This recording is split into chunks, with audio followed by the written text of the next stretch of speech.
March 6, 2015, Friday of the second week of Lent. A reading from the book of Genesis. Israel loved Joseph best of all his sons, for he was the child of his old age, and he had made him a long tunic.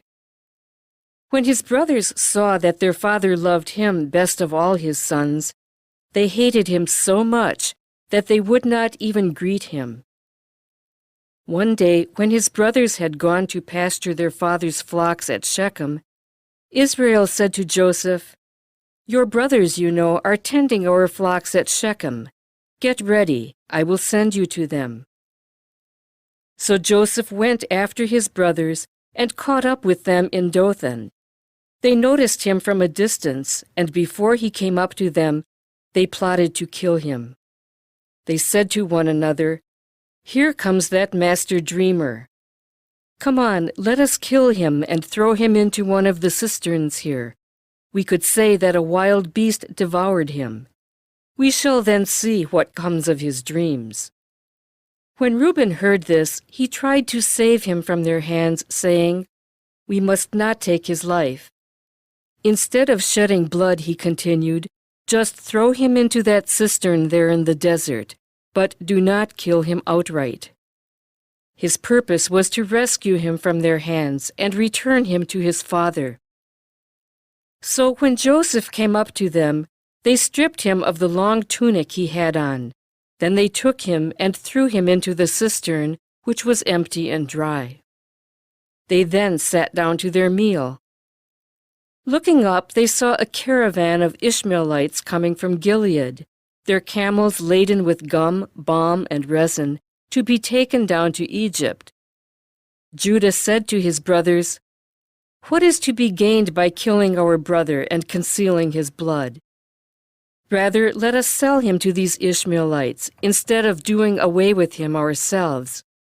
After all, he is our brother, our own flesh."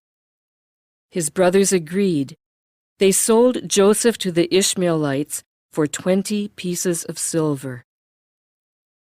The word of the Lord.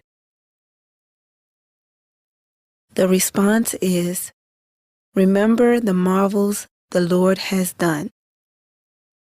When the Lord called down a famine on the land and ruined the crop that sustained them, he sent a man before them, Joseph, sold as a slave. Remember the marvels the Lord has done. They had weighed him down with feathers, and he was bound with chains, till his prediction came to pass, and the word of the Lord proved him true. Remember the marvels the Lord has done. The king sent and released him. The ruler of the people set him free. He made him lord of his house and ruler of all his possessions. Remember the marvels the Lord has done. A reading from the Holy Gospel according to Matthew. Jesus said to the chief priests and the elders of the people, "Hear another parable.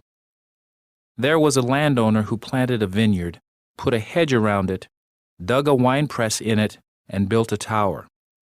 Then he leased it to tenants and went on a journey. When vintage time drew near, he sent his servants to the tenants to obtain his produce. But the tenants seized the servants, and one they beat, another they killed, and a third they stoned.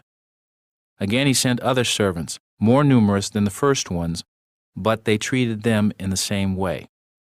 Finally, he sent his son to them, thinking, 'They will respect my son.' But when the tenants saw the son, they said to one another, 'This is the heir. Come, let us kill him and acquire his inheritance.' They seized him, threw him out of the vineyard, and killed him. What will the owner of the vineyard do to those tenants when he comes?" They answered him, "He will put those wretched men to a wretched death and lease his vineyard to other tenants, who will give him the produce at the proper times." Jesus said to them, "Did you never read in the Scriptures, 'The stone that the builders rejected has become the cornerstone. By the Lord has this been done, and it is wonderful in our eyes.'" Therefore I say to you, the kingdom of God will be taken away from you and given to a people that will produce its fruit." When the chief priests and the Pharisees heard his parables, they knew that he was speaking about them. And although they were attempting to arrest him, they feared the crowds, for they regarded him as a prophet. The Gospel of the Lord.